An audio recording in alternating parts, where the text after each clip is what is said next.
Views and opinions expressed in this production are those of the individual and do not necessarily reflect the official policy or position of Shooters Nation or our sponsors. Information provided on this show is not a replacement for legal counsel or professional training. Listener and viewer discretion is advised. This is especially true on live shows.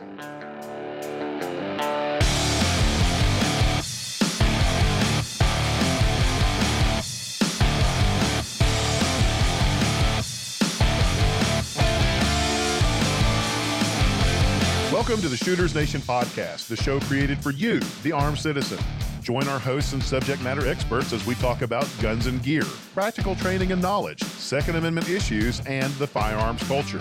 Be sure to join us after the show at shootersnation.com and become part of the Shooters Nation.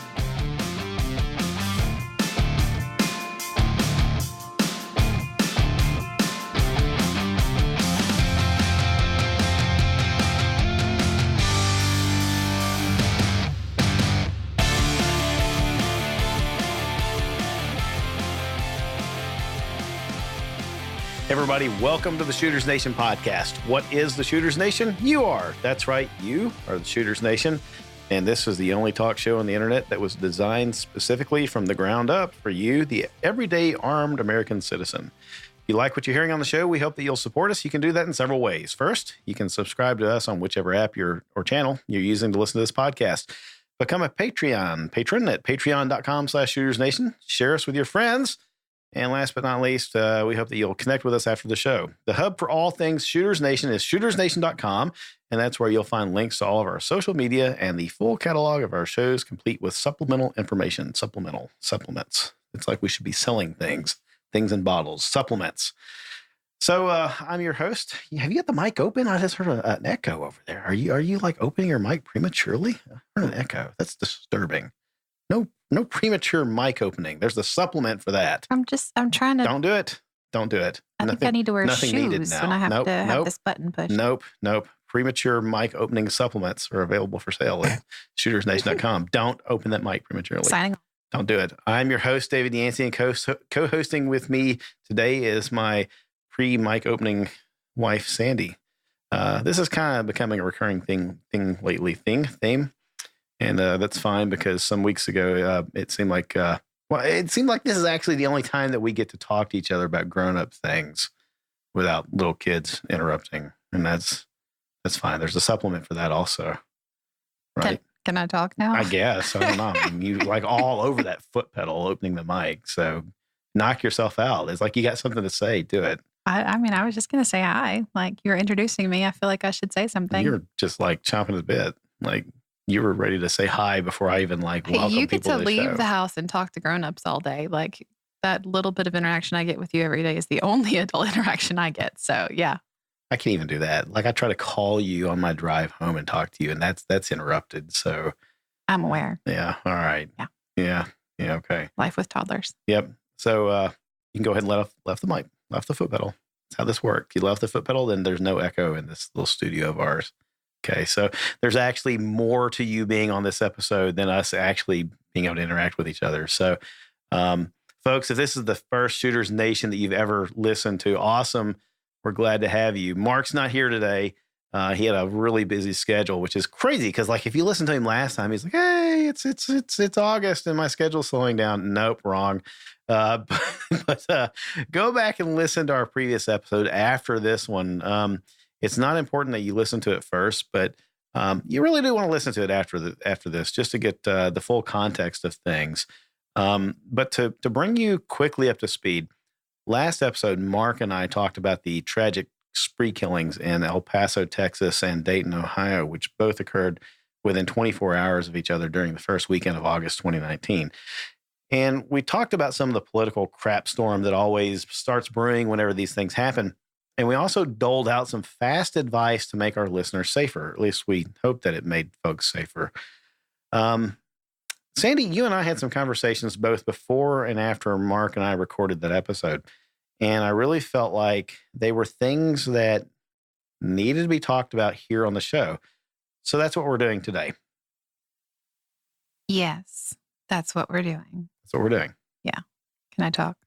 You can. This is going to be really awkward if I have to like give you hand signals or something I'm every time scared you to can push the like. button and talk now. Yeah. Like y'all are all lost at this point, but he set up my microphone, so I have to push a button to actually talk now. Because And you were killing me with the coughing the last time we did I'm this. so sorry that I was sick. You had the bubonic plague. I did for a while. Yeah. That's what happens when you have So a you're house better, full of toddlers. So right? I am better. Sort of, I guess. Yeah.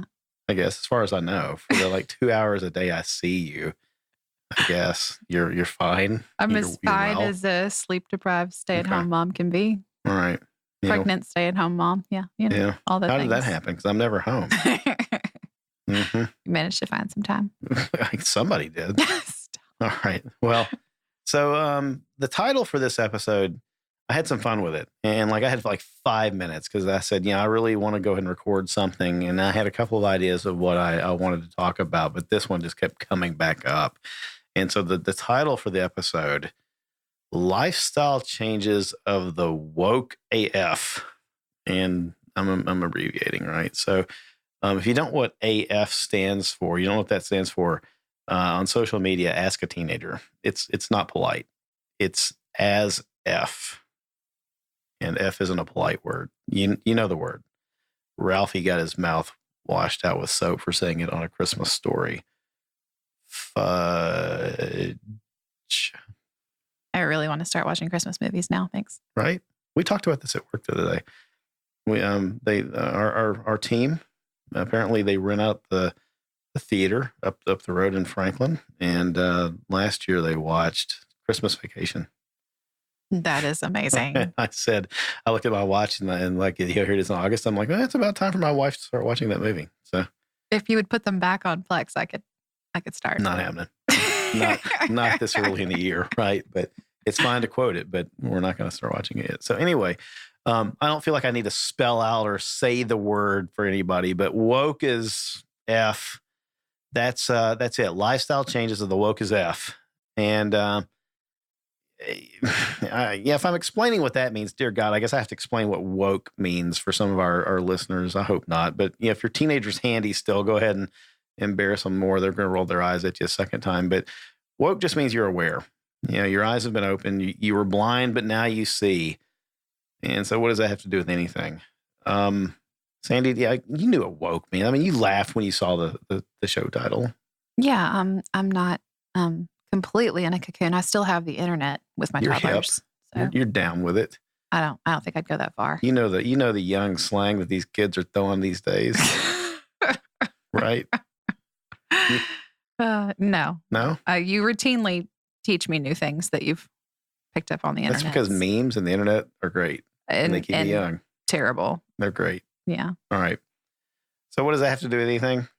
Recent events in the news may have started you, the listener, and us, definitely us, thinking about carrying a gun, period, or maybe carrying a gun more. For me, I don't know. I mean, is it possible for me to carry a gun more? Actually, it is. I'd have to start smuggling it into work, and that's not going to happen, right? I mean, that's just not going to happen. Unfortunately, that's not going to happen. Yeah. I love my job too much. I like the people I work with too much. That's just not going to happen. Or it's got you thinking about more training. Actually, it's really sad though that I make that statement because like I'm such a proponent of carry your gun all the time. I'm also a proponent of eating. So, Yeah, right.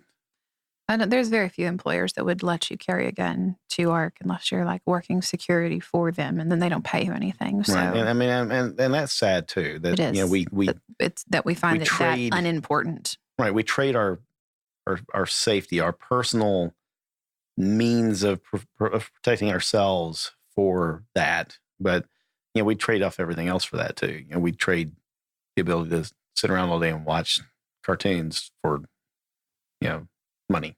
So that's a nice thing. I like money. I like stuff.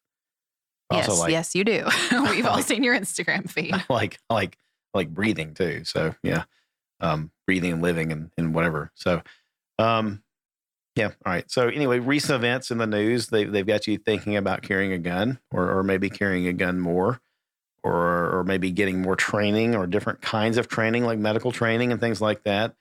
Or maybe, carrying some medical gear with you. And all these things are or what we or I mean by lifestyle changes of the woke as F.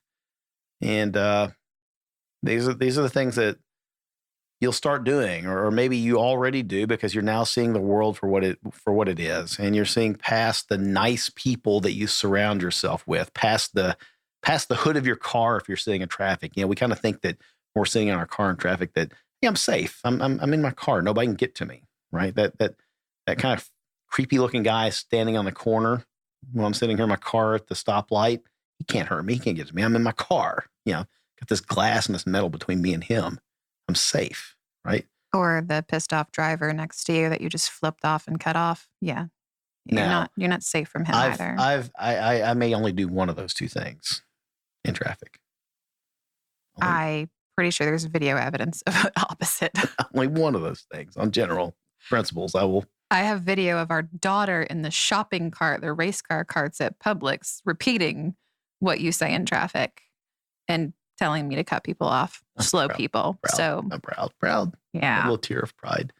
But no, I mean, seriously. Yeah. So, you feel safe, past the hood of your car, that safe perimeter, the hood of your car, the car, that's a safe zone, or so we think. And, the safe perimeter of your home or your neighborhood. So you start to see beyond that in our little safe cocoon. You see that there's really people out there who will hurt or kill you or your kids, to take advantage of you, or take from you the things that you have, or they'll do it because you're different from them, or you look different, or you worship different than them, or just because you don't look like them, or frankly, just because you exist, right? Yeah. That's a hard thing to reconcile for a lot of people. We don't want to think about the fact that somebody out there right now that doesn't know us would, for no reason, no hesitation, stick a knife, in your neck because you are, just because you're there, because you exist. Yeah, it's an uncomfortable thought to think when you're around people all the day. Right. Or that they would do it to your kids, right? I mean, that they would, approach you in a shopping mall and walk right past you, a 30-something-year-old woman, an adult, and grab your, 2-year-old son from away from your side and just casually throw them over the railing of a second floor, shopping mall, and let them fall to the floor below. And this happens, right? It's happened in the United States. And, this stuff happens. And we try not to think about it. William April, previous show guest, friend of the show, has made a career of chronicling and studying the people that do this stuff. And, his mantra is, they are not you. They don't think like you do. And it's an uncomfortable thing to come to terms with the fact that there are people like this out there, that monsters exist, that, evil walks among us. And so, that's what I'm talking about when I say that, suddenly we're awakened to this. And so, not just that they're out there, but that they shop at the places you shop, and that they eat at the places you eat, and they go to the same entertainment places you go to, and they're around you, like literally could touch you. Right. Yeah. They brush up against you in the shopping, in the mall. They brush up against you in the grocery store. They sit there and they watch your kids walk by at the playground. Right. They are within touching distance of you at church. Yeah, and I know we all get tired of seeing those Facebook posts of moms like, oh my gosh, I was at Walmart and this guy was following me and looking at my kid. But every time I see one, man, I like that immediately, because that mom was paying attention. Yeah. And whether or not someone's trying to grab her kid or not, it doesn't matter, because she was paying attention and she was making sure that her child was safe. Right. So go for it. More power to you. Yeah. So in my show notes, I called this section of the conversation The Awakening, right? Because, the title of the episode, Lifestyle Changes of the Woke as F, that's kind of funny. It's tongue in cheek, but this is serious. There comes a point in the course of our lives, and I think in the lives of the listener of this show, that you awaken to what's happening around you. And up to this point, there's been this thin candy veneer on life where we kind of go through and we assume best of intentions and everything's kind of idyllic. And we think, hey, life is good. It's Norman Rockwell. We can ask strangers for directions to places, and we can ask that nice man at the Lowe's or the Home Depot to help us lift things up and put the heavy thing in the trunk of my car for me, and life is good, right?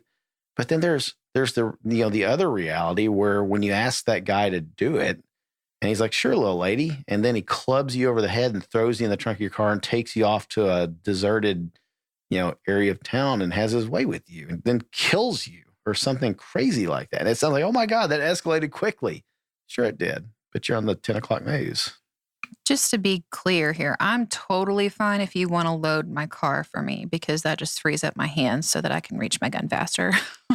Well, I mean, so you think, I'm right? going to be paying attention to what you're doing, but I don't even like loading giant heavy things into my car because I'm like completely the idea distracted. Of you allowing anybody to do that, to be honest with you. I'd rather you schedule it where I can go with you, or a store pretty clerk much have doing that. Amazon drop everything on our front porch. Right. Yeah. But so yeah, none of this is convenient or pleasant to know, and it starts to change the way you approach life, and it changes the way that your life routines work. And frankly, for me, I don't think there's any way to go back to the ignorant bliss once you're aware of this stuff. Was there? What? So let me just stop and ask: do you remember when you realized any of this stuff? And I'm not asking you like go back to your childhood, like when you realize that people are, people can be mean and evil, but maybe your adult life. No, I think I have to go back to my childhood. I mean, I was a 90s kid, so we actually watched the news, and we only had one TV in our house, so we watched whatever our parents were watching. So we watched the evening news every night, and I lived in fear, like irrational, like over-the-top, anxiety-ridden fear for years and years and years, and I didn't want to spend the night at people's houses, and I didn't want to go places by myself, and I certainly didn't want to live by myself when I, graduated high school and college and stuff. And that's, when we met, I was looking for a way to get into carrying a firearm because I didn't want to live in that fear anymore. Fear of what? Of this kind of stuff happening. So 90s kid watching the news. What were the news stories that you were seeing? What was the thing? Like in 90s, 90s Nashville, Tennessee. What was dominating the news that made you fearful or aware of what was going on? Yeah, Nashville is a decent sized city, so we had plenty of crime, and there was shootings every night. Kidnappings, murder, robbery. Yeah. My dad worked downtown and came home at all hours of the night because he was in the music business. So, he was often coming home at 10, 11 midnight or later. So we were at home by ourselves, with mom in the dark. And he was out there in this city that we would be watching all these terrible things happen in. We had a pretty decent crime problem, a pretty decent gang problem. Not the worst of the worst, but it was enough. So it wasn't, I'm trying to recall, and this is maybe a bit of a bunny trail here, but the 90s Nashville, or maybe it was the early 2000s, but I thought that we had in this town a problem where there was a serial rapist that was coming through people's, women's windows at night, single women's windows and stuff. And that was in my middle school, high school days. Okay. Yeah, we had curfews in Brentwood because of him. Okay. Mm-hmm. Right. So I was wondering about that. Yeah, he raped a woman that just a few miles from my house that I grew up in high school. Yeah, for me, I think growing up where I really realized that the world was bad. So, growing up in the 70s and early 80s, for me, it was Adam Walsh, the Adam Walsh story where, small kid kidnapped and, he was murdered, and it was a very terrible story. And his dad, became a very well-known celebrity on television, the unsolved mysteries type stuff. And really, kind of getting, awareness out there about this kind of stuff. But when you go into Walmart stores and things like that, now you'll see the stickers on the doors and the signs on the doors. And they're normally blue. They say Code Adam, right? And they tell you that these stores now participate in a code Adam, and that's when a child goes missing in the store, they'll lock it down and they'll announce a code Adam, and it goes back to him, right? And that was the thing for us growing up in the 70s and 80s was the idea of children being abducted, and that bad things could happen to kids. So it's kind of a crappy thing that early childhood, you start to realize it's that loss of innocence, right? But I think about that in recent events, the correlation to what's been going on in the world in August of 2019 of these several mass shootings, and mass shootings are not an American phenomena. They've been going on in a lot of other countries. Contrary to what the media likes to say, because the media in America has an agenda, like it or not, they do, and so they feed on this crap, and it drives ratings up every time this happens. The 24-hour news cycle feeds off of it, and then they give us information overload. The politicians love it because it gives them a chance to demonstrate here's where we're earning our keep. We're doing something for you. A lot of politicians they go in this fervor over gun bans and restrictions and things, and hell, they can't even tell you half of the features of a gun, and what they start spouting off is total nonsense. Anybody that knows anything about a gun. But it sounds good, and it's sensational, and people nod, and their constituents just eat it all up, and it pisses me off every time I start thinking about it. But I don't want to go down that hole today. But this stuff, there's a loss of innocence going on again right now, and it's easy right now, I think, to sit back and say there are probably a lot of people that are waking up. They're realizing that, hey, the world's a dangerous place, and maybe it's up to me to take care of things. So one of the things that Mark and I keyed in on last week was that in the Ohio shooting in particular, the police responded really damn quick. And man, I was glad to see that, right? Really, yeah, I'm still not exactly sure how that happened. Oh, they were all They must there. have been there. They were there. That district is it's a social district, right? That's it'd be kind of like going into Nashville down to Broadway or I see. So there's just cops out on the street making sure. Yeah. So from the surveillance footage, you could see that you had some armed bicycle cops, which we see in Nashville down on Second and like Broadway and stuff. Bicycle patrols, and you had some squad car patrols and stuff like that. And they brought it to the guy quickly. But there were a lot of things I took away from the surveillance video. The dude went back. So the shooter went, he left the bar, went to, parking lot, armed up, got a heavy backpack that was loaded down with, extra ammo and stuff, like loaded down. He's wearing a hoodie. It's hot out, summer, freaking, hotter than hell outside, wearing a hoodie, hood up, mask on, pull a, like just a face mask up, or like a, what am I saying? Like a handkerchief, whatever, up over his face, cover his face up. Unseasonably dressed, which is like a characteristic of a lot of these guys. You saw it, like in the, I don't know, a lot of the terrorist attacks overseas where these guys go rolling into, like the hotel Mumbai shootings. So they all go rolling in wearing heavy winter clothing to cover their weapons and stuff, right? So a lot of things that you can kind of key in on if you're really paying attention to what's going on. Again, being woke, right? Being aware, you can kind of start to see things that stick out. Situational awareness.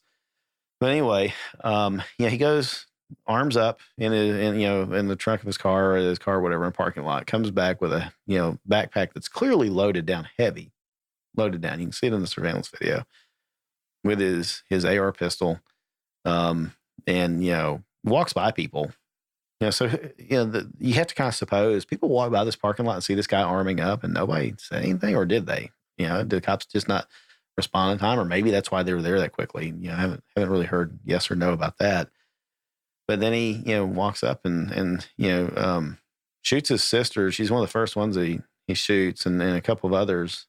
And then he proceeds to walk to the bar where he lays into everybody else.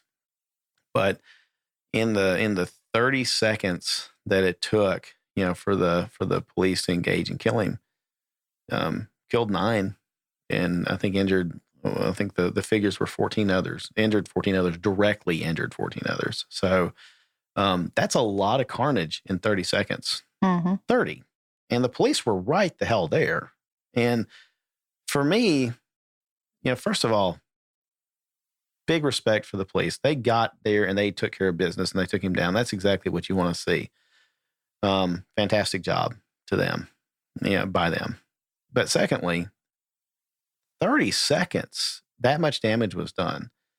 So the people that are shouting and screaming the most whenever these kinds of things happen, oh, you don't need a gun. The police are going to be armed. The police take care of things. And people have always said, you see these jokes, right? And I'm,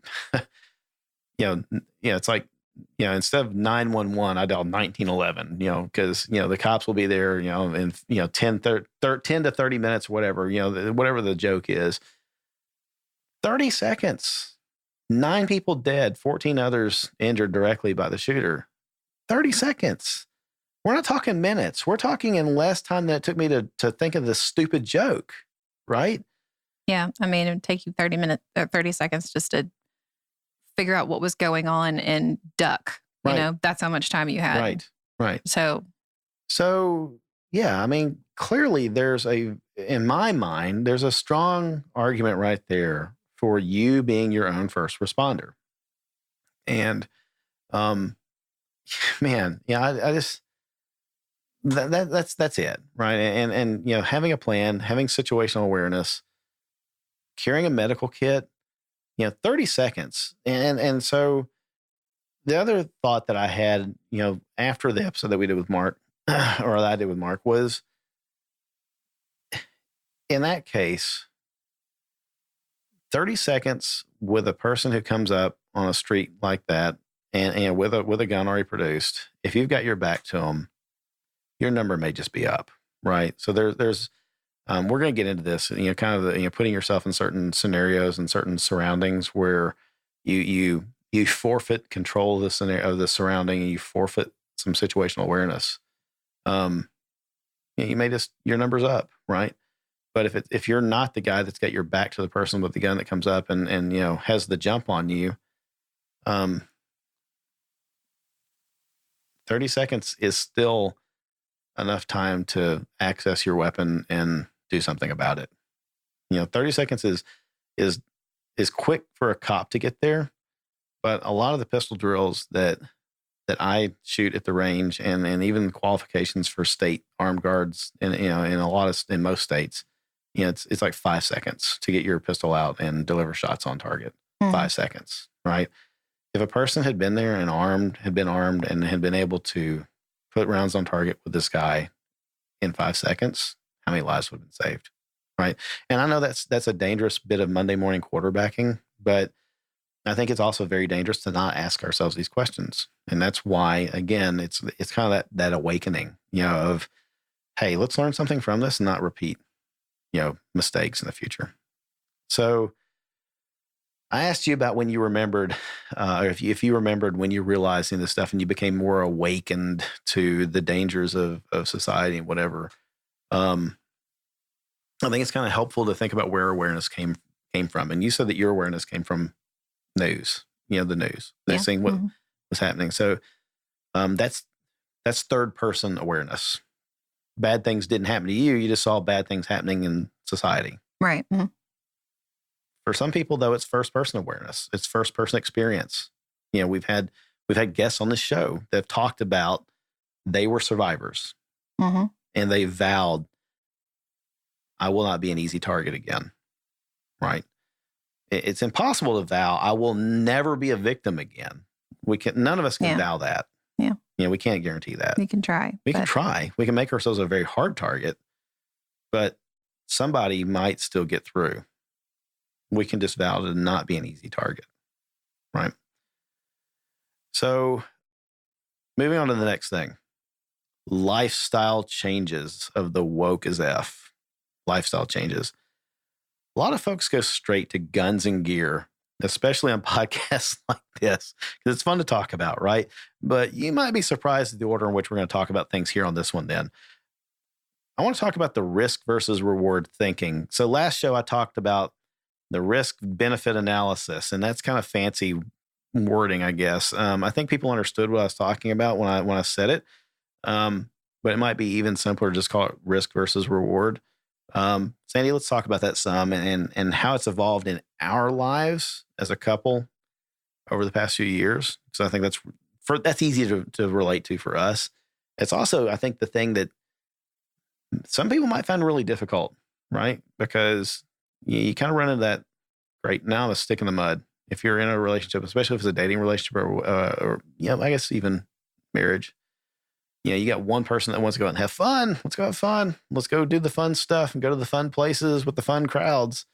And then you got the other person that's woke and they're like, don't know. Fun crowds, fun places, big groups of people do stupid crap. Don't really want to go there anymore. Yeah, I think definitely you sort of have to be, it's just one more thing you have to be on the same page with as your spouse or your partner, whatever. For me, since I sort of grew up with that fear going on, I made a lot of those changes way before we ever met. So even though we did make some changes together as we got older, and especially as we brought little kids into the family, but I've never been out clubbing. That's not anything that I was ever interested in doing because of, what happened in Dayton. That kind of stuff is not new. It's not like those places are always, you're more likely to have an issue of some sort. And for women, there's a whole other list of, security and safety reasons beyond. Creeps. I mean, yeah. I don't want to go anywhere where I can't put my drink down. That's not where I want to be, Yeah. And it never has. Let me ask a question, right? Shocking revelation. You've been married before. I've been married before. Thinking about past relationships, were you the odd duck? Oh, yeah, absolutely. I was a designated driver, majority of the time. Yeah. And I would stay at home versus go. I would stay that at home. That cause fights? That cause arguments? No, because I married a douchebag and he was perfectly happy to go out without me. He didn't have a problem with that.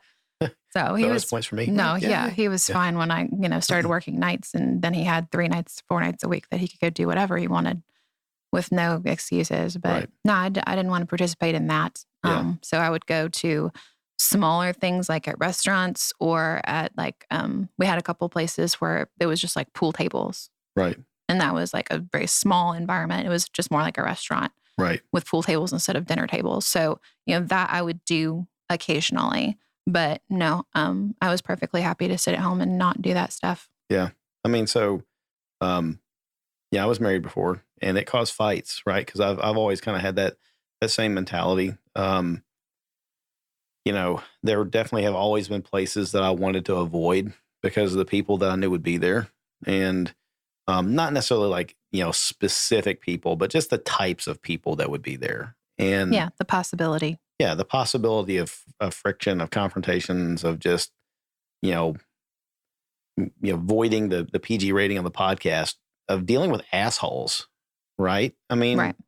Yeah, I'm kind of like asshole adverse. And, and that's kind of funny, I guess, because, I can be one, but I think I'm a funny one at times. I like to tell people, yeah, he's an asshole, but he's my kind of asshole. Right. Right. Exactly. I know what you mean. Yeah. So I appreciate that. I'm not offended by that.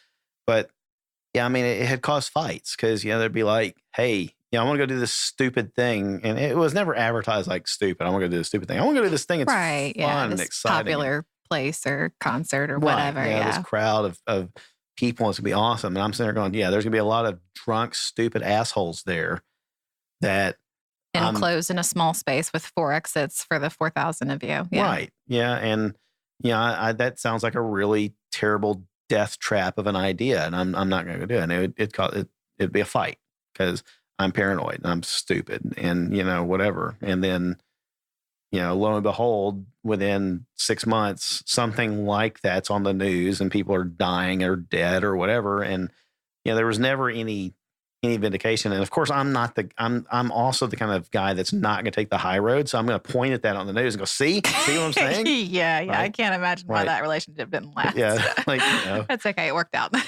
Told you so is my middle name. And so it's like, told you that happens. And so, I'm right. So anyway, yeah, but I mean, yeah, it does. It causes friction, and I get that. So I guess I'm not equipping our listeners in any shape, fashion, or form with how to deal with that productively. Sorry. For those of you that are single, it's just one more thing to think about when you're thinking about having a relationship with someone and building a life together.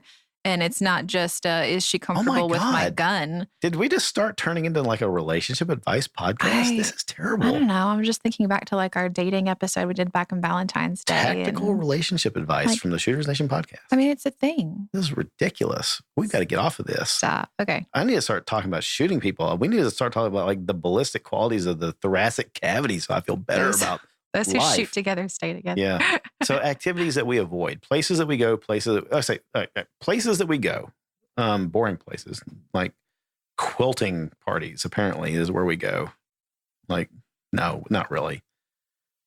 Places that we avoid, that's probably easier. I mean, we just talked about it. Like dumb, large groups of drunk people doesn't happen. Yeah. I mean, large groups of people anywhere give me a that's rash. an enclosed thing where there's like, you know, this is your only exit entrance. Like, if I can't take my gun, I'm not going. Yeah. Generally. So that's like concerts, sporting events. And I'm talking like I can't take my gun because they're gonna really wand me and like metal detector me. Like, right. Mm-hmm. Like if it's a felony, if I'm caught with my gun there, and it's not just a hey, nice try, buddy, get your butt out of here. You know, felony thing. That's a problem. And it's not that we've like never done these things because we've had some cool, like we took your kids to a hockey game and a football game. And I got to go with your daughter to her first concert. They also didn't wand me thoroughly there. I can tell you that. So, I'm just thinking risk versus reward. Like that experience of me getting to hang out with her and take her to her first concert was fun. And that was something that I don't regret doing. Right. But also wasn't unarmed and they should wand better. So, right. So, I mean, a little bit of civil disobedience. I'm a firm believer in if that entrance isn't posted, then you weren't posted and I didn't see it. So I'm going to plead the fifth. Yeah. I'm not pleading anything. So places that I avoid seriously though, if it's a felony for me to be caught carrying there, then I'm not doing it. And if I have to be there and I can't carry, I'm going to really plan it around daylight hours, parking very closely, like a courthouse. Obviously I try to avoid having to go to court. Get your foot off that pedal, Echo woman.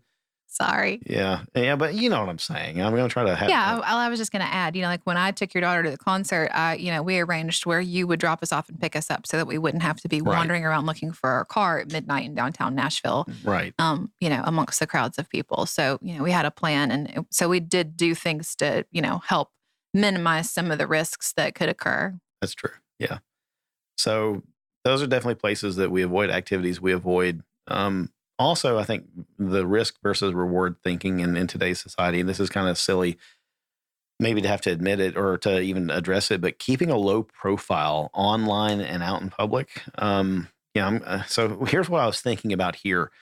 Online, for me, I guess a cat's kind of out of the bag, so to speak. Everybody, my name's out there. It's not hard to find out, who I am and I got guns and whatever. So I think you just have to kind of come to terms with that and decide if you're willing to do it. I'm just random thought here. A lot of people think they're really safe on social media and they don't post a lot of stuff and they don't have their location there or they don't post pictures of their kids or whatever. But you have to get somebody who's not your friend to go look at your profile to really make sure that all that stuff is not visible. Right. And even things like if you leave a review at a restaurant or if you suggest a place or if you like a place, that gives away your location. If you've liked 3 restaurants in the Nashville area, people are going to go, well, she lives in Nashville. Yeah, or it tells people where you go frequently. Yeah. If you check in there. And I think also, sure, I'm on social media and whatever, but I've been trying hard lately to dial back some of my social media presence on certain outlets, like even Facebook. I've been kind of cutting that back a lot. And some of it's just I'm tired of the crap that I see on there and the drama, but, it's other things too. And also, I really do think like the kids thing, we've talked about this even with family members. I'm like, hey, I don't really like a whole lot of pictures of our kids' faces on social media. Right. So, yeah.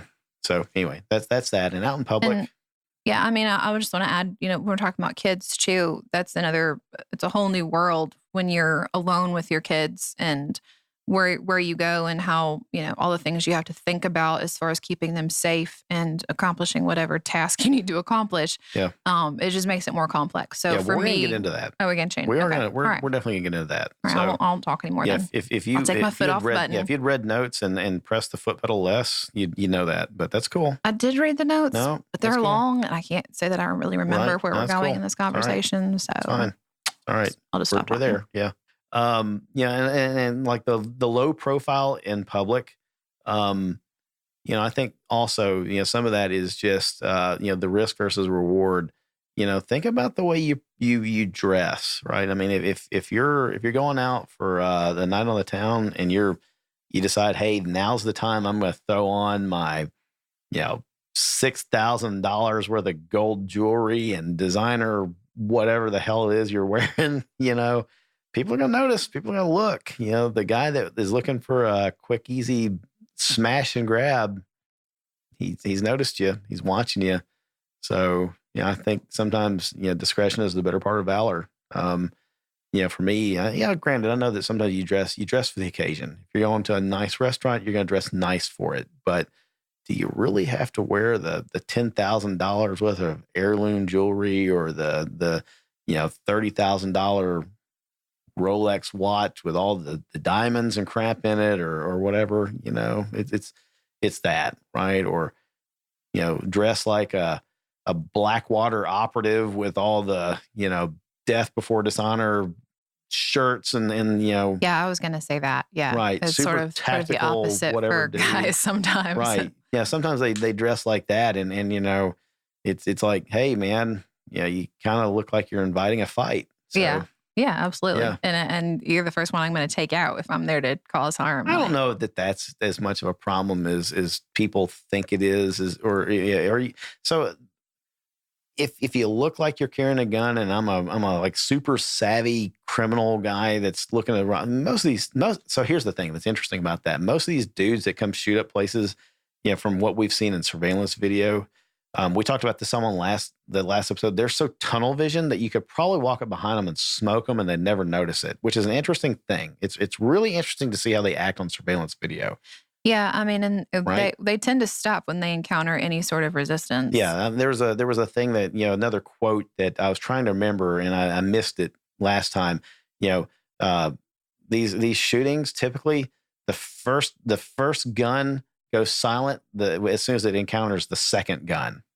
Yeah, right? yeah. And I see a lot of whining and outrage that more of these mass shooters aren't taken down immediately. Like, why didn't you just shoot them? Because they've stopped. They stopped shooting. The cop's not going to shoot the guy. Yeah, a cop's not going to shoot the guy. They're not legally allowed to shoot the guy that's surrendering. Now, civilian, more armed civilians. Hey, civilians, you don't want these guys to. Never mind. I'm not going to advocate. Let's not. Vigilante justice. I shouldn't advocate that. You know what I was going to say? I know where you're going. Wink, wink, nudge, nudge. Yeah. Anyway, do your civic duty. So, all right. That's probably bad. Did David really go there? Maybe I didn't. Fill in the blanks. I'm not telling you what to fill in. All right. Next subject heading, the company you keep. So the quote that I found here, I don't know. I've probably heard this a million times growing up. Mind the company you keep. If you roll with pigs, you're going to get muddy.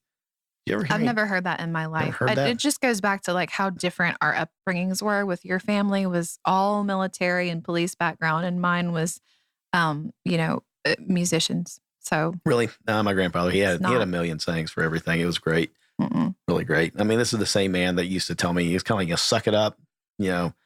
His coaching was, this is their pout. He'd tell you, better put that lip back in. Keep your lips stuck out. A bird's gonna come along and crap on it. That's kind of mentoring. Good, sturdy mentoring. Good times. Good times. Sturdy mentoring from my grandfather. God, I miss him. That's good stuff, right?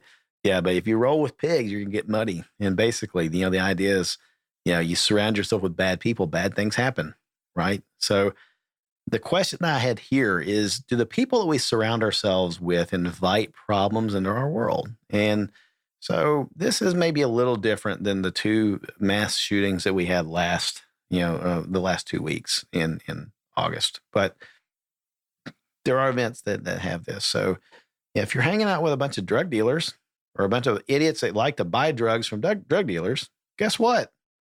You're kind of inviting people into your sphere that are going to be looking to buy drugs or sell drugs, and they probably got guns, and now you got dirtbag on dirtbag crime, and you might get caught in the crosshairs of this. Yeah, I mean, the other thing to consider is if you don't know them, you don't know them. You can't look at a person and tell what they're into, what their lifestyle's like, what goes on behind the scenes for them. True. So, just inviting strangers to be close to you in whatever format that is, whether it is a public event or, restaurant or whatever, all of that is an unknown, which could be a risk. Here are a couple of other crazy scenarios for you that I've actually seen play out. I know people that this has happened to.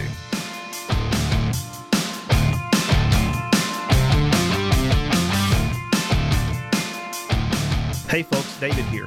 I want you to think about the handgun you carry for your own protection, and I really want you to think about the holster you carry it in. Do you have trouble concealing your handgun? Does it feel like no matter what you do or how you dress, it's painfully obvious to everyone that you're carrying concealed? Well, I want to take a moment to introduce you to Squared Away Customs. Squared Away Customs is a manufacturer of custom, high-quality holsters for both concealed carry and duty carry. They provide a catalog of holster designs to choose from, and they are glad to take on custom work to design something to meet your specific needs. Mark and his team take pride in providing an excellent product at a reasonable cost. They work hard to keep delivery times short, and their number one goal is to ensure that their customers are satisfied. Squared Away Customs also offers a Heroes discount to military, police, emergency medical workers, and educators. And for listeners of the Shooters Nation podcast, Mark offers a reduced pricing if you use coupon code Shooters Nation. Again, that's Shooters Nation as the coupon code. So, before you strap that cheap floppy store-bought holster on again, head over to squaredawaycustoms.com and treat yourself and your carry gun to something more worthy of the challenge.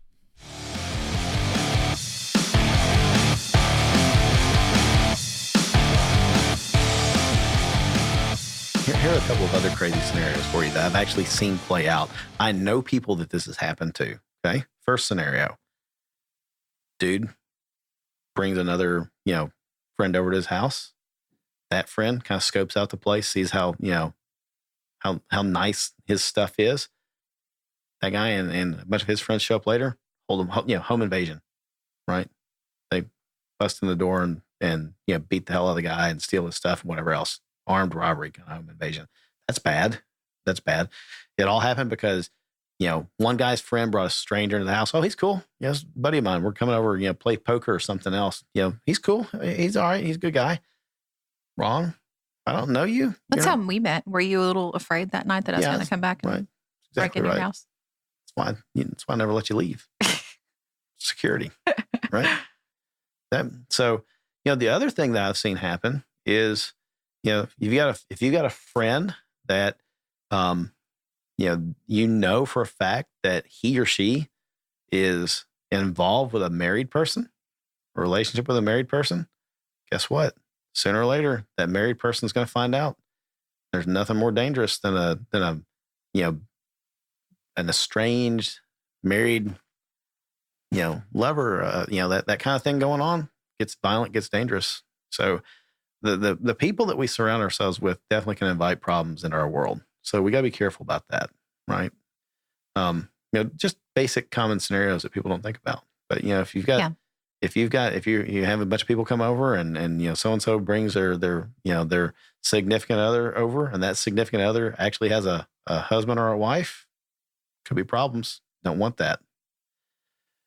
Do we surround ourselves with people who would be a liability in traumatic situations? That's a hard one to talk about, right? So do we have friends that we hang out with that if things went sideways, like, hey man, I like you, but You're useless. You're useless. You were on your own if this goes sideways. I think that goes back to the surrounding yourself with drunk people in whatever venue that you're or they're just attending. Like, they're a flake. Like that, that like they're gonna be a space cadet if it gets bad. Like they're gonna be a basket case. You're gonna have to. You're not gonna be able to run. You're not gonna be able to move. You're not gonna be able to shoot and fight. Like this person's gonna melt down. This is the person on every movie that we've ever watched where suddenly you find yourself rooting for the killer. You're like, just hurry up, make it end. Right. She's like, she's over here behind the dog food. Shoot her, for God's sake. Yeah. We all have that friend. Yeah. There's that one person that's that they're going to be a liability in a traumatic situation. Yeah. Freddie, Jason, she's over here in the cooler. For God's sake, for everybody else watching this movie, end her. Please. So we can get back onto the better parts of the movie. Right. That's the person I'm talking about. I mean, and it's kind of funny, but you kind of need to think about that one person, especially if you're putting yourself in, you're going to a venue that's like, this is a sketchy venue, or this is an event that I normally would not feel comfortable going to. This is that event with a big drunken crowd and 4 exits and, hey, pyrotechnics and flammable materials, what could go wrong?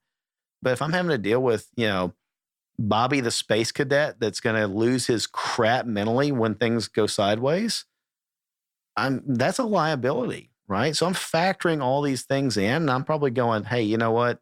I'm staying home tonight, guys. And I think this is a bad idea, and y'all probably ought to stay home too, because you're not going to be able to run. Really, here's the thing. Here's what mentally comes to mind when I think about that. The Ohio shooting, the Dayton, Ohio shooting. I told Mark about this. One of the photos that I saw in that news story was a pile of freaking shoes out in front of the bar. Did you see that? Mm-hmm. You showed me that. Yeah. People ran out of their damn shoes in that setting.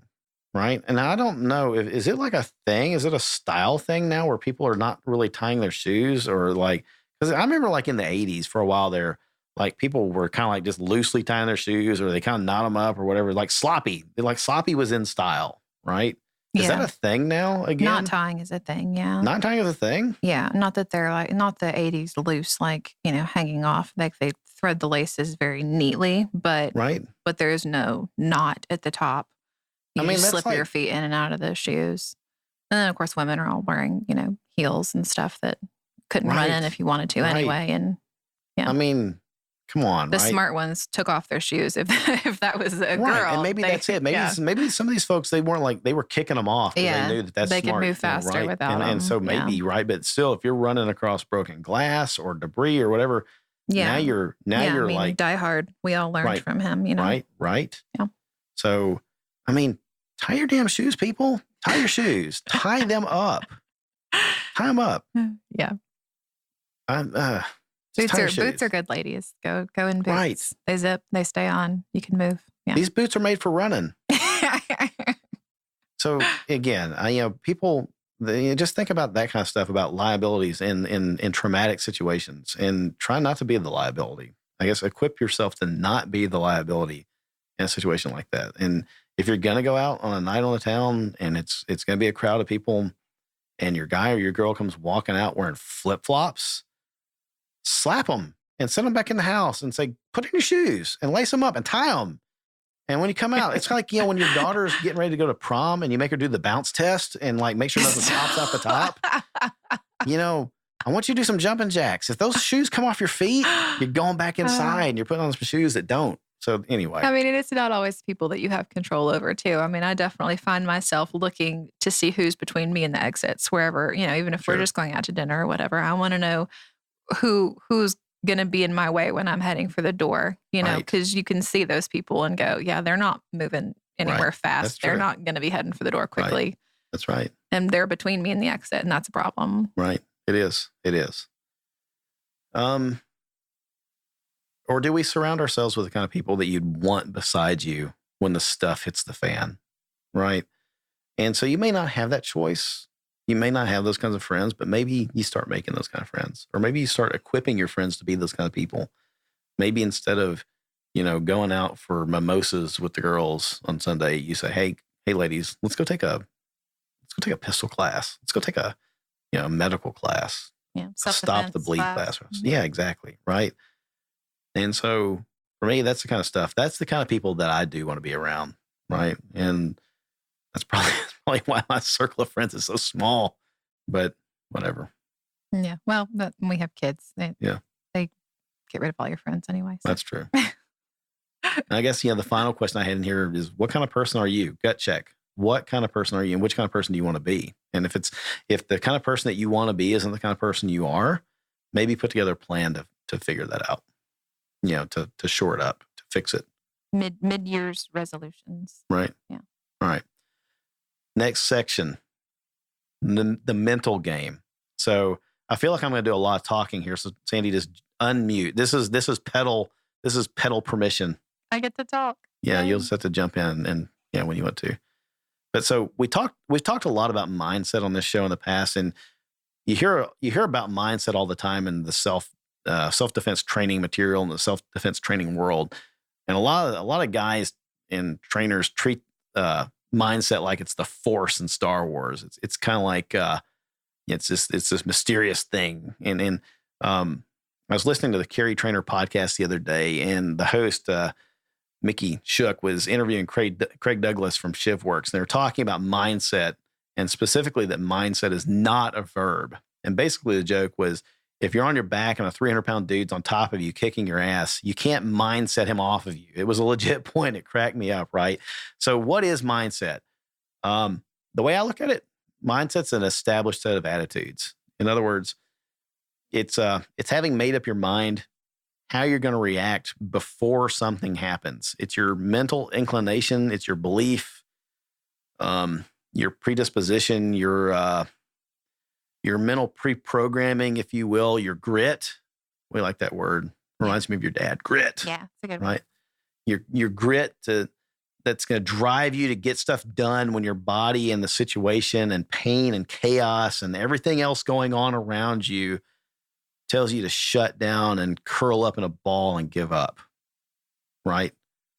So you can't mindset a 300-pound dude off of you, but without mindset, a $2,000 Gucci Glock that looks good on Instagram, but you're not willing to carry, and a few fun ladies' nights out at the shooting range probably isn't going to be much help either.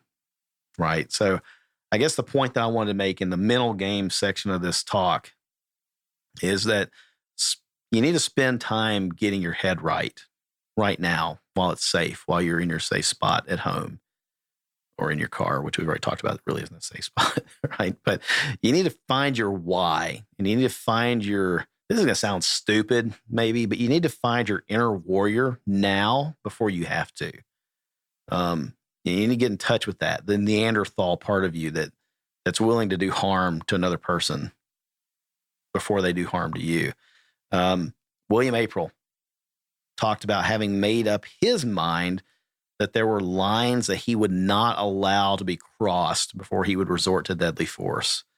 He talked about, he'd already predetermined that he would never allow himself to be put into the trunk of a car. Right. He said, because once I'm put into the trunk of a car, they're going to take me somewhere. And the common term for that place that they're taking me is the scene of the crime. Right. He said, so I'm never going to be allowed to be taken there. Once you go putting me into the trunk of a car, bullets are flying your direction. Right. So you need to know what the lines are for you. What are your lines? What lines are people not going to cross with you ahead of time? Know what they are ahead of time and be confident in those lines so that you don't have to think about them when the time comes. And when the time comes, you flip the switch and you start fighting. Yeah. And, in the context of this conversation, am I coming through clear to you? I mean, it sounds a little weird. It's muffled for some reason. Yeah.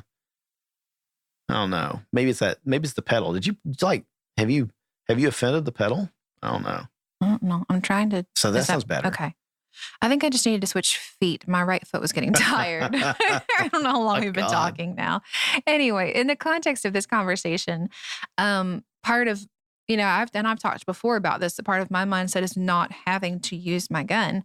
That is last resort, and it's not what I go out looking for. So, these decisions and these choices that we've talked about, risks and behaviors and people around you and what you choose to do and where you choose to go, all play into that mindset that I'm living every day. And it's not okay, now I'm putting on my gun. Now I'm going to get my mindset right.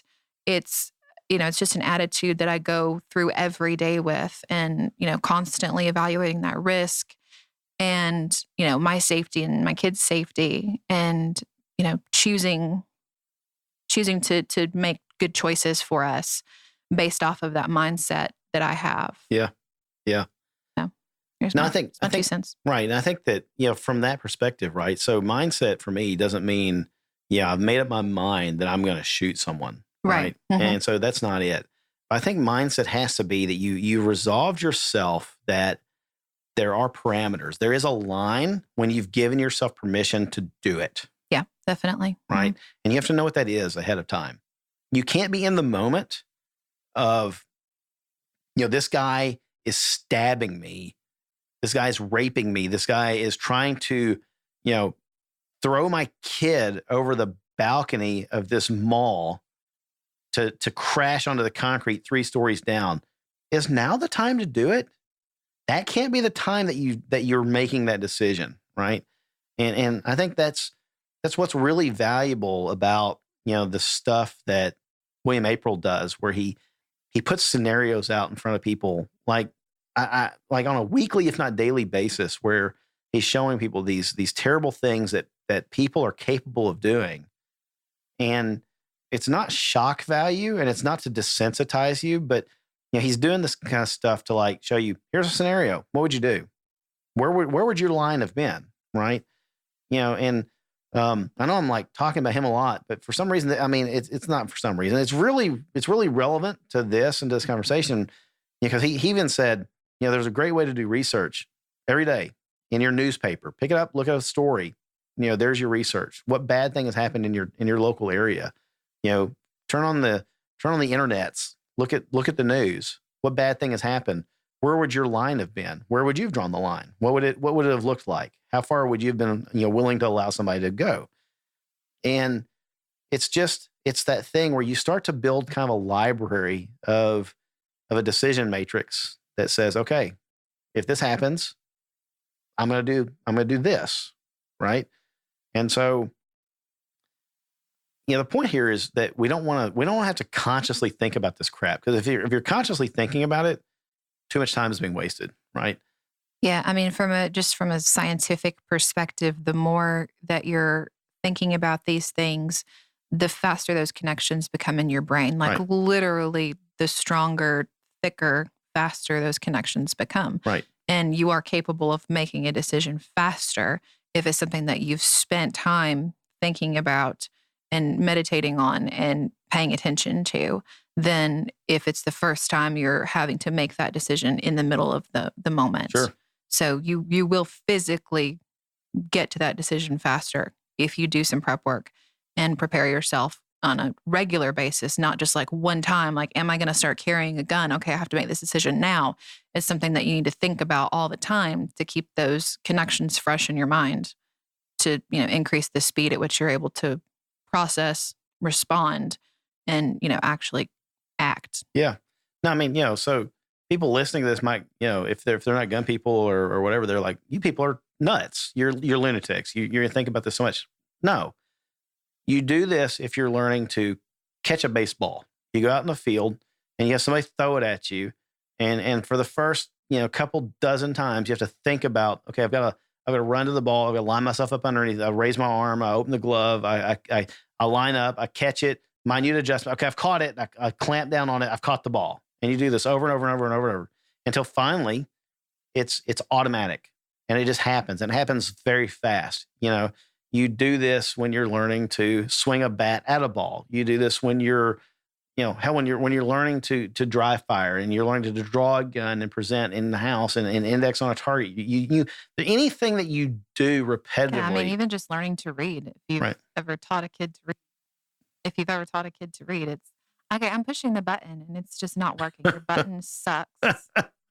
Well, okay, so I don't think you're pressing down hard enough. Do I need to come over there and stomping on it? Okay, all right. So let's try this again. Okay. No button. No button. My button is gone. I have free Can reign you remember now, where you were? Sort of. I mean, yeah, but it's just like teaching a kid to read. They don't immediately get it, and it's herky jerky, and it takes a long time for them to put those connections together.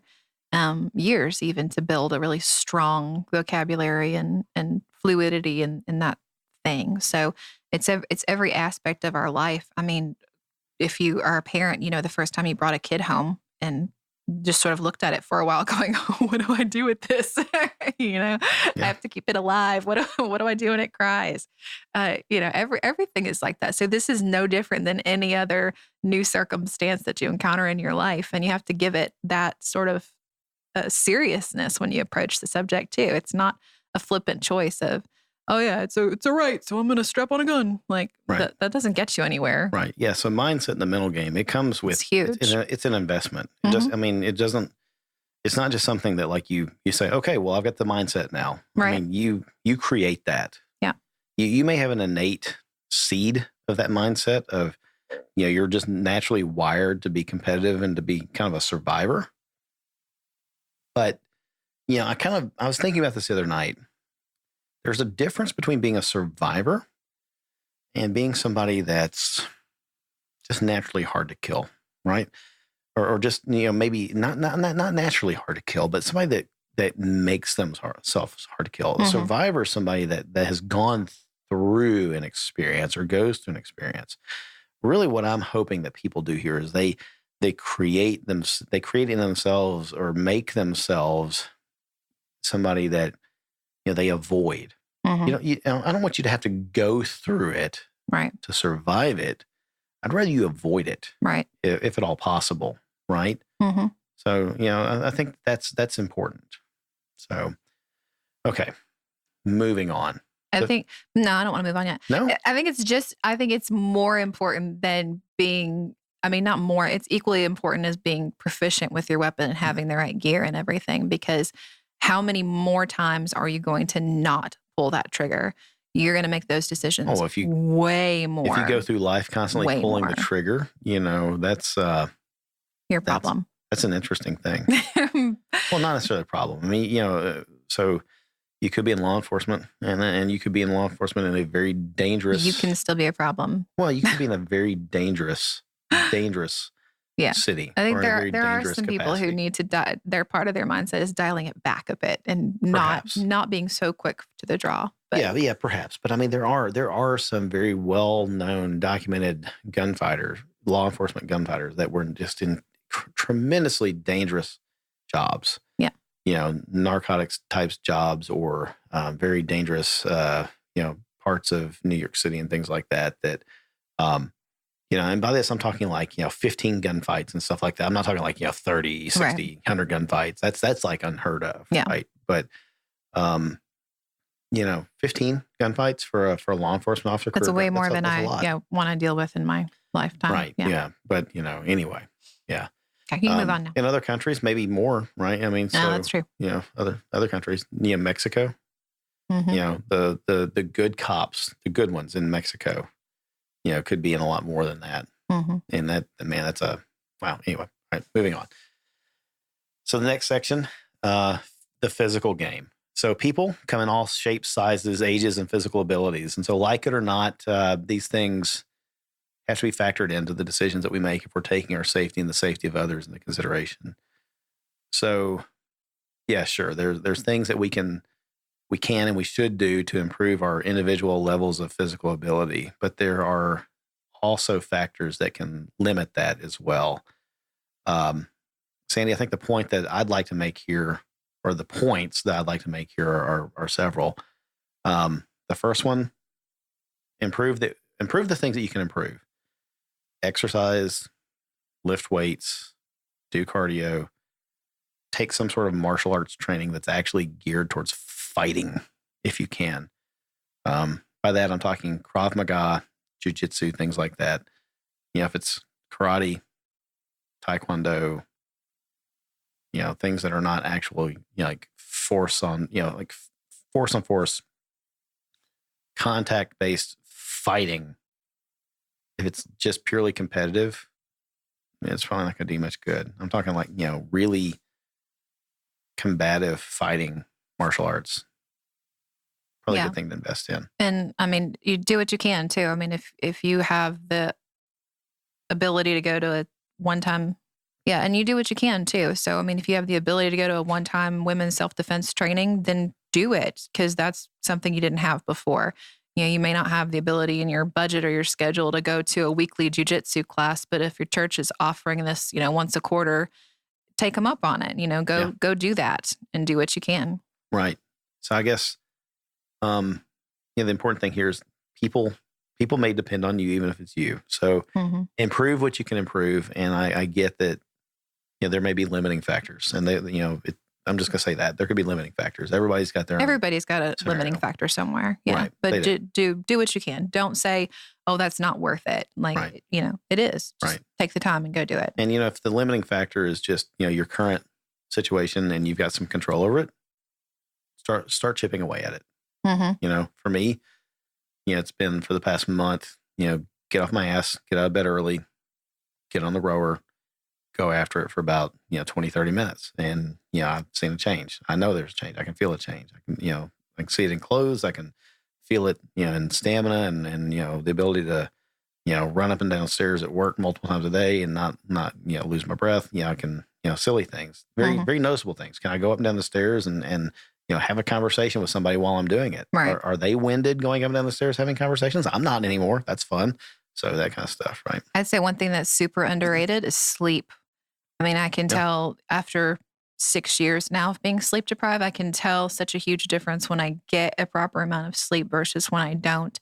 And it makes so much difference on awareness and focus and just the ability to pay attention to the things going on around you. And it increases your patience and your tolerance too. But when you're not irritated by that one little thing that keeps happening, you have so much more focus about everything else that is happening.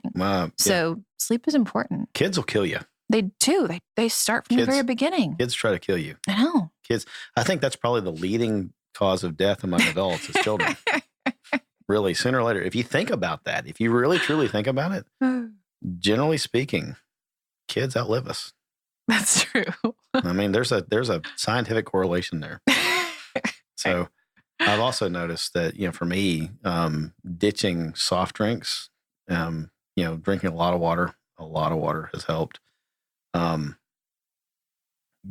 Cutting out a lot of carbs has helped, and that kind of stuff. Just just the ability to think clearer and all that other stuff. So anyway, minor dietary adjustments are kind of interesting there for the physical game. So you also have to factor in the things that have to be accommodated. There are some things that just must be accommodated. Right. Right. So I was thinking about things like that. Are you a parent with small kids who you might have to shield them or scoop them up and run with them in a traumatic situation? Right. We've talked about this. Yeah. I mean, this is something I think about every single day, everywhere I go, because I don't go anywhere without my kids pretty much. Rarely ever do I leave the house without them. So it's always on my mind. It doesn't matter where we're going. I'm always thinking about how to keep them safe. And even though, we're a good ways away from actually having 3, those thoughts are already going through my head. What am I going to do when I have another one? How is this scenario going to change? Where am I going to be holding them? How can I move them quickly? Where am I going to have to be taking them? So I'm guessing that there are people that would listen to this and say, that's got to be exhausting thinking about that all the time. That's, it would be so much easier just to stop thinking about that and go through life. I mean, I guess it would, but I don't know if I'm the odd man out or not, but I think most parents are constantly thinking about how to keep their kids safe. I think most parents are just sort of constantly worried and feel like they have no control. So for me, it actually feels better to have some control over the situation. And a lot of the choices that I make in, how I do my day, what I do with the kids, even simple things like using grocery pickup rather than taking them all into the grocery store and spending, 90 minutes of my day wandering around trying to focus on what groceries we need and what the kids are doing and when is snack time and when is nap time and who needs a diaper change. I can just eliminate all of those distractions and all of those, potential sources of vulnerability by sitting at home at night and doing my grocery list after the kids go to bed and then just driving over and picking them up. I guess, I don't know if every Walmart in the country offers this yet, but when the El Paso Walmart shooting happened, I kind of thought, man, I'm really glad that we do grocery pickup Walmart online. And, I guess that's a first world convenience, but, I'm sure as heck making sure that, we enjoy that. Yeah. We have it. So we take advantage of it. Yeah. Amazon's another one. We Amazon all the things and we like to joke about it, but it means that I haven't set foot in a shopping mall in years. Right. And I don't have to because I can just have it delivered and I can return it if it doesn't fit. I think for us, it's kind of, I know that I really started thinking about that around like Black Friday shopping several years ago. I was like, I'm not doing the crowds of stupid people anymore. And that's the change we made after we had kids because we used to go out and do stuff like that all the time. It was, got you in the spirit of the holiday season. We did date nights by going, shopping and just looking and, but it's different when you have two adults that are alert and aware and armed than it is when you're dragging around two kids with you. Well, sure. We can move kind of quickly. And, we knew that if we got separated, we knew where we parked. Right. We knew that we could rendezvous back where we parked and that kind of stuff. And with kids, it's a whole different ballgame. Totally different thing. Right. Yeah. The other thought was, will you be with an elderly person who can't move as quickly or as far or for a sustained period of time? Mm-hmm. And so, that's a consideration. So it's basically the same as, dealing with kids, but they're bigger and heavier, right? Potentially. Yeah. Are you or anyone that you will be with physically disabled in any way? Mm-hmm. Right. So, if you're with somebody that, requires some assistance for mobility, yep, or in a wheelchair or crutches, how accessible are the entrances and exits for, wheelchairs or walkers or whatever you're dealing with, because especially at a special event and that kind of stuff, a lot of times there's only one entrance that's wheelchair accessible. So, if you're with somebody in a wheelchair, how are you going to get them out? Even if it's not a mass shooting event, but it's just say it's a fire, anything. Yeah. But we've all read the stories from the Las Vegas attack where there was several people with physical disabilities and, they were just left there. And so they were relying on total strangers to carry them, and put them over the fence because there was no exit that they could get out of at that point. Right. So, luckily a lot of them had people that stayed and helped, but, that's just something to consider. Right. And I think, several words come to mind, right? Naturally come to mind. And just going to hit it head on. Liability, handicap, those words come to mind. But I think they're legitimate words, but you have to think about them as what they are. These people are not liabilities, they're not handicaps, but in a tactical sense, they are. Mm-hmm. This is a thing that you have to work with and around. Doesn't mean that these people are not any less important or any less valuable. Right. But anything that requires... Or that they should not do things just because of their disability. Right. I wouldn't have been at that concert in Vegas either. So... No, true. Right. So, but still, you need to think about these things and realize that when you go in, this kind of factors back into that risk versus reward conversation that, when you're thinking about risks and rewards, you also have to factor in liabilities. And, it's, I know that sounds like a very cold, clinical, calculating word, but, you have to think about these things. The world's a cold, calculating, clinical kind of place at times. Yeah. And so, you have to think about this and think about how you protect these people and care for these people. I would think and they are relying strategically. On you. Right. Yeah. They're relying on you. It's just a different barrier that you have to think about when you're thinking about how am I going to get out of this place? Sure. You know, how am I going to keep somebody safe? And hey, here's the thing, right? So moving on in that way is, what if everyone that you're with is a paragon of health and fitness until they're injured and then suddenly they're not? Mm-hmm. Now they're squarely in that category. Right. Anybody can become disabled in a gunfight. Pardon me. So even if you're with somebody that's physically disabled anyway, whether they came into the scenario and they weren't and now they are, or they came into the scenario with a disability. If it's a shooting event or something like that, are they well enough? Are they capable enough to be handed a gun? Mm-hmm. Can they have your six? Can they, quote unquote, and cover you while you drag them, carry them, push the wheelchair, pull the wheelchair, whatever it is that you're using to get them out there? Can they provide cover while you're carrying them out? Maybe that's a thing. Maybe that's a tactic that you use, right? So just think about that kind of stuff. If you're going to be with somebody that, is or might be incapacitated in some way where they can't maneuver on their own, you have to think about it.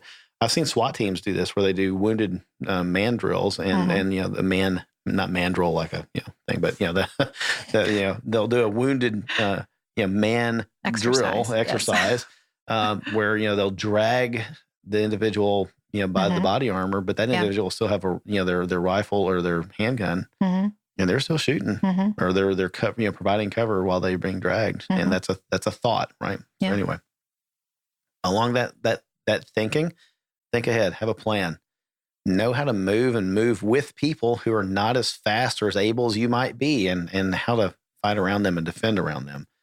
I mean, just thinking at like EMTs and firefighters and they go through very specific training on how to move people in emergencies or in tight spaces, and that's something to think about people, because it's not something that you've ever done before most of the time. So there actually is training. You can go find YouTube videos about it and just start to think and prepare and plan. And this is something I might have to do. Sure. So that's it. Get training that deals with complex and imperfect scenarios. Honestly, I was thinking about it. If the training is easy, if you're in a training class and it's easy, it's probably worthless, right? If you go to a training class and they're going to talk about this kind of thing. We're going to a training class today, and it's on a mass shooter drill, and we're going to prepare you for it. And when you're done with this, you're going to be better equipped. If you get done with that class and it was easy, I would probably ask for a refund. Yeah. It probably was. If it didn't stress you out to think about all the different things and aspects of it, then if you didn't leave with some bruises, it's not very thorough class. Yeah. If you didn't leave sweaty and bruised and maybe stressed out, it's probably worthless. You probably didn't get anything out of that, really. So, okay, last segment: owning guns, carrying guns. So finally, actually, let's talk about guns. Talking about guns, right? We've mentioned guns along the way here, a little bit, right? So.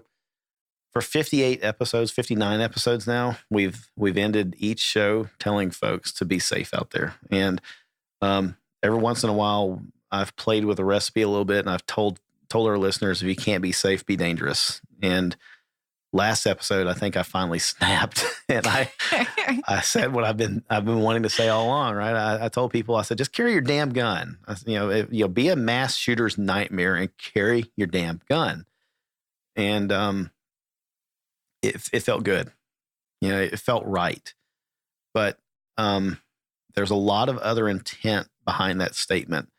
And I think some listeners might have thought, you know what, David, it's not that easy. So here we are. Here we are right now. Owning a gun is a start.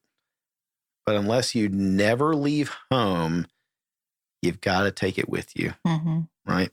So let's skip right to it. It does you no good if it's not with you. The seatbelt in your car does you no good in a wreck if you don't put it on first, right? There's not enough time in a wreck to go, oh my God, I'm having a wreck. Let me put it on real quick. Right. Wrecks happen before you realize it. You realize you're in a wreck when the wreck's occurring, if you're lucky. Yeah. Most people realize that they were in a wreck after it happened. Yeah. Right? We hear this all the time in these in victim interviews. I didn't know what was going on. Next thing I knew, I was on my back, or I was coming to, or whatever. Right. And especially if it's in a crowded venue, that first thing you always hear is, "Oh, I thought it was fireworks. Oh, I thought it was the music. I thought it was people suddenly started running. It's over before you realize suddenly this guy beside me was bleeding. Yeah. Right. Yeah. So. I want to be really honest with our listeners. carrying a gun on your body, and that's the way I prefer. That's the way I prefer you to do it, Sandy, is carrying a gun on your body. I don't like off-body carry. I'm not a fan of it. I mean, it grudgingly, I'll admit that it has its application. Yeah. Grudgingly. And like, it has a really narrow application, in my opinion. Yeah. And it's like almost like a supplemental application. I still want one on my body if I'm going to have off-body carry for some purpose. Yeah. For me, for safety, I'm on body. I don't want it accessible to anyone except for me. And the only way I can assure that is if it's on my body. Right.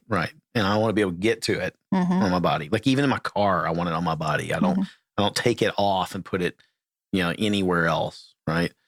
But carrying a gun on your body, it's not as comfortable as not carrying a gun, no matter how you do it.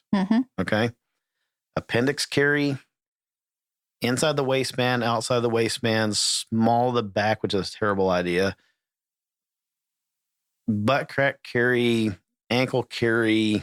Is butt crack carry a thing? It might be. I don't know. We had a friend that used to use one of those little like fanny pouch things, and he called it his twig and berry carry. So. Twig and berry carry, that's right.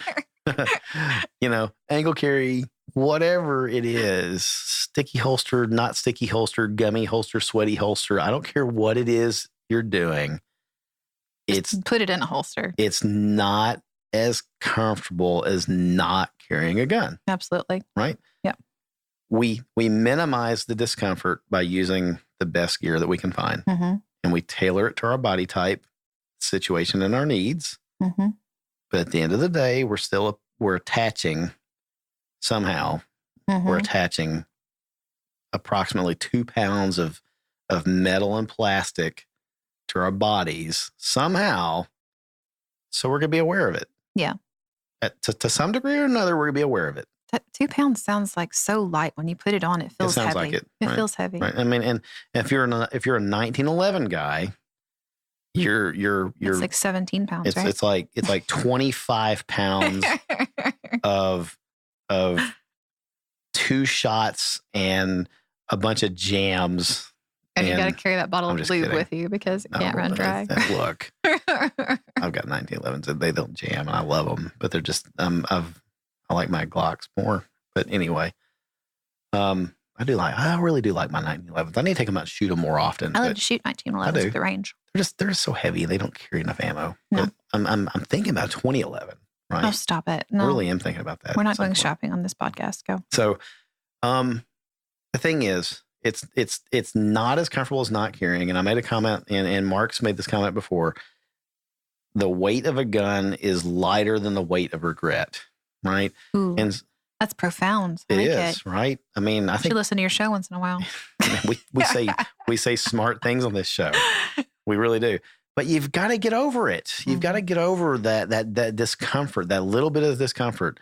And if it's really uncomfortable, you're probably doing something wrong, or you're not using the right gear. Trust me. I mean, because, I've gotten to where even like, before I met Mark and we started taking moonlit walks on the beach together, before I met him, I thought there's no way in hell that a Kydex holster can be comfortable inside the waistband, right? Because I was a leather holster guy. And then, Kydex holsters were a thing. And then I discovered that Kydex holsters that are made to carry a gun with a weapon light attached can be comfortable too. And my mind was blown because like if it's made right and you wear it the right way, it's pretty comfortable. I've worn them for 8-hour days driving in cars on extended road trips, and even like with a fat roll, it's not uncomfortable.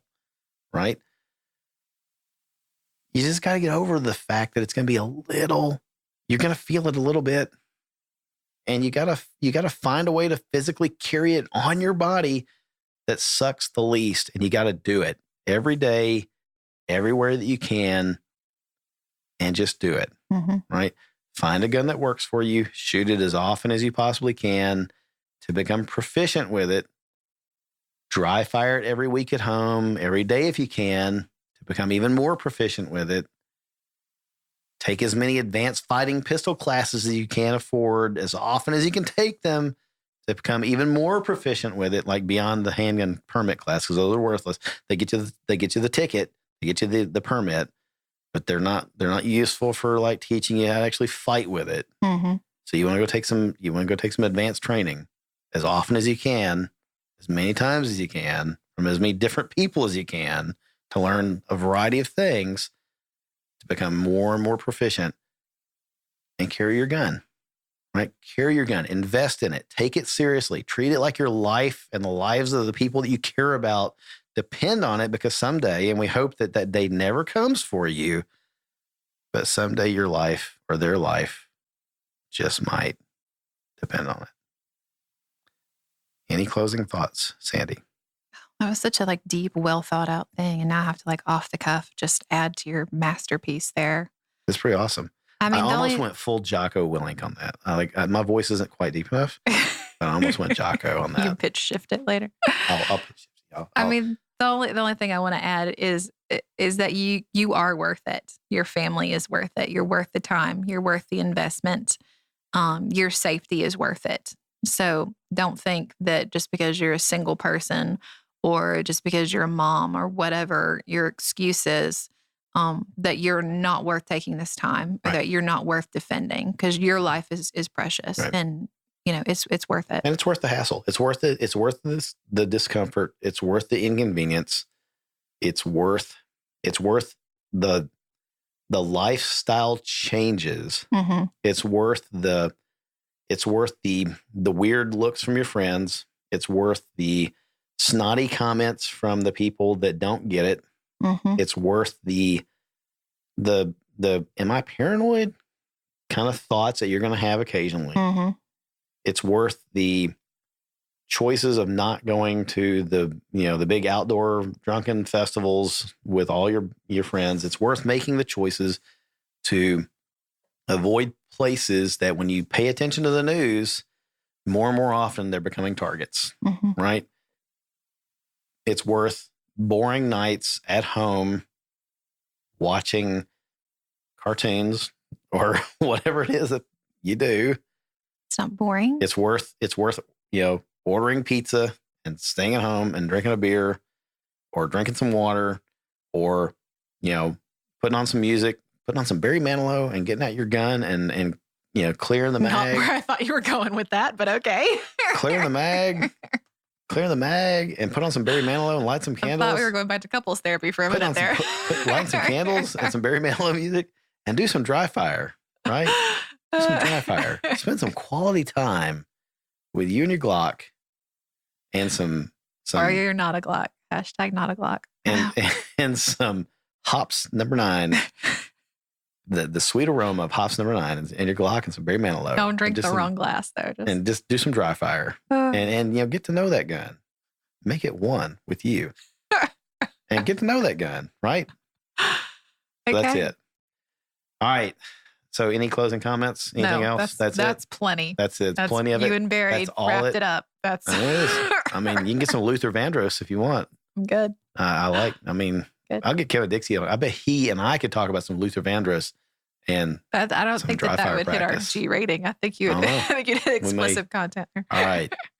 So for our audience, you can connect with us at shootersnation.com and on facebook.com/shootersnation. On Instagram is @shootersnationradio. You can reach me by email at david@shootersnation.com, and you can reach Mark at shootersnation.com. If you're in the market for a new holster or other firearms gear, be sure to head over to squaredawaycustoms.com and check out what Mark and the gang have ready for you. Squared Away Customs manufactures custom Kydex holsters and other carry gear for civilians, law enforcement, military. We've talked about holsters. You want a good holster. You want one that's going to be comfortable and let you carry your stuff. Check it out. Head over there. Be sure to use coupon code ShootersNation to save yourself from cash. That's it for this episode. We'll talk to you again in a week. Until then, get trained. Carry a tourniquet. Be hard to kill. Carry your damn gun. We'll talk to you soon.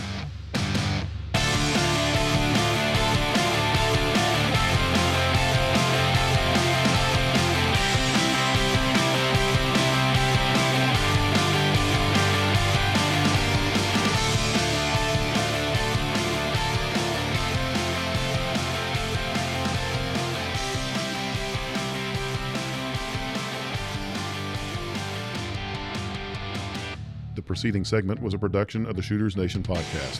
Visit us online at shootersnation.com.